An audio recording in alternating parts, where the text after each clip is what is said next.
വയനാട് മുണ്ടക്കൈ സ്കൂളിലെ കുട്ടികൾക്ക് സൈക്കിൾ നൽകി മാവേലിക്ക് ലിറ്റിൽ കിങ്ഡം ജൂനിയർ സ്കൂളും കൊച്ചിയിലെ ഫിൻടെക് സ്റ്റാർട്ടപ്പ് കമ്പനിയായ IVBMഉം സ്കൂളിൽ നടത്തിയ ഫുഡ് ഫെസ്റ്റിൽ ലഭിച്ച തുക ഉപയോഗിച്ചാണ് സ്കൂൾ സൈക്കിൾ വാങ്ങി നൽകിയത്. രക്ഷിതാക്കളും കുട്ടികളും അധ്യാപകരും കൈകോർത്താണ് തുക സമാഹരിച്ചത്. IVBM നേതൃത്വം നൽകുന്ന ടുഗദർ വി ക്യാൻ സൗഹൃദ കൂട്ടായ്മയാണ് സൈക്കിൾ നൽകിയത്. മുണ്ടക്കൈയിൽ നടന്ന ചടങ്ങിൽ MLA T സിദ്ദിഖ് കുട്ടികൾക്ക് സൈക്കിൾ നൽകി. നമ്മുടെ 8 കുട്ടികൾക്ക് ഇന്ന് അവർക്ക് നഷ്ടപ്പെട്ടതായിരിക്കുന്ന വാഹനം തിരിച്ചു കിട്ടി.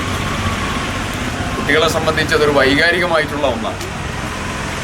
പ്രിയപ്പെട്ട 2 സുഹൃത്തുക്കൾ, ഒന്ന് എറണാകുളത്തുള്ള ശ്രീ ഫസൽ റഹ്മാൻ, അദ്ദേഹം 4 വണ്ടിയും, little kingdom junior school Mavelikkara അവർ 4 വണ്ടിയും, അങ്ങനെ 8 വണ്ടിയാണ് ഇന്ന് നമുക്കിത് കൊടുക്കാൻ സാധിച്ചത്.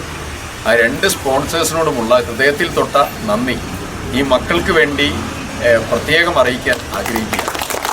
നമ്മുടെ കുട്ടികളെ നമ്മൾ ഒരു ടെൻഷനുമില്ലാതെ കൊണ്ടുപോകാൻ എല്ലാവരും എല്ലാ രീതിയിലുള്ള ഇടപെടലും പ്രയത്നങ്ങളും നടത്തുകയാണ്.